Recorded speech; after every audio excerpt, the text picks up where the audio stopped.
كده بسجل. الصورة دي لمركز شباب بياض العرب، ودي الوحدة المحلية بقرية بياض العرب، وده منظر الوحدة من قدام. واحنا كده رايحين على المدخل الرئيسي للوحدة المحلية ببياض العرب. لازم نبص كويس قوي على الصورة دي. دي صورة الوحدة المحلية بآلاتها ومعداتها وعمالها. الصورة دي ليها أكتر من 10 شهور بالمنظر ده. أنا مش عارف وهم داخلين الصبح ما بيبصوش على المنظر ده، ولا مش شايفينه، ولا في إيه؟ أنا مش عارف. حد بس يشرح لي ويقول لي الوضع إيه بالظبط. وهي بلدنا هتفضل كده على طول ولا إيه؟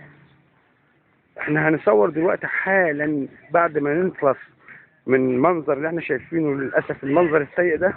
هنروح عشان نشوف مع بعض الآلات والمعدات الخاصة بالوحدة المحلية اللي هي مركونة ومش بيستعملوها. أنا مش عارف هم ما بيستعملوهاش ليه. أهو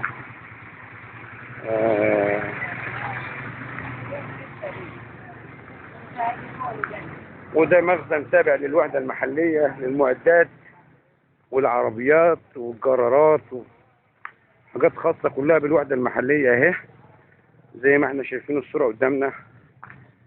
معرفش الحاجات دي واقفة شغالة ولا مش شغالة ولا ايه، ولا في ايه بالظبط، معرفش. انا مش عارف بجد منظر سيء يعني، ما ينفعش.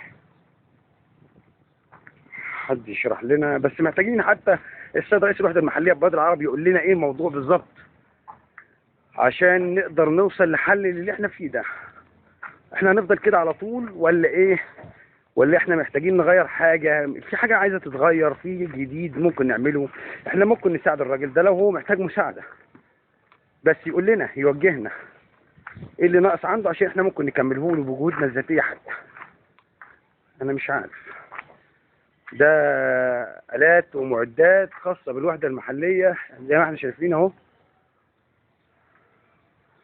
مش عارف الحاجات دي شغالة ولا مش شغالة، ولا هم راكنينها ليه، معرفش. ودي كمان عربيتين او مقطورتين بمعنى صح، لسه جايين جداد ومركونين زي ما احنا شايفين كده. هنقرب عليهم كمان عشان نصورهم من هنا ونبص عليهم، ويا رب نلاقي تعليق على الكلام ده من السيد رئيس الوحدة المحلية ببياض العرب يقول لنا ايه الموضوع بالظبط. ونتمنى من الله عز وجل ان الوضع يتغير، ما يبقاش كده. اهو مواتير جديدة لسه مكتوب عليها محافظة بني سويف، حاجة لسه ما استعملوهاش خالص، بس هم موقفينها ليه مش عارف. انا مش عارف. شكرا.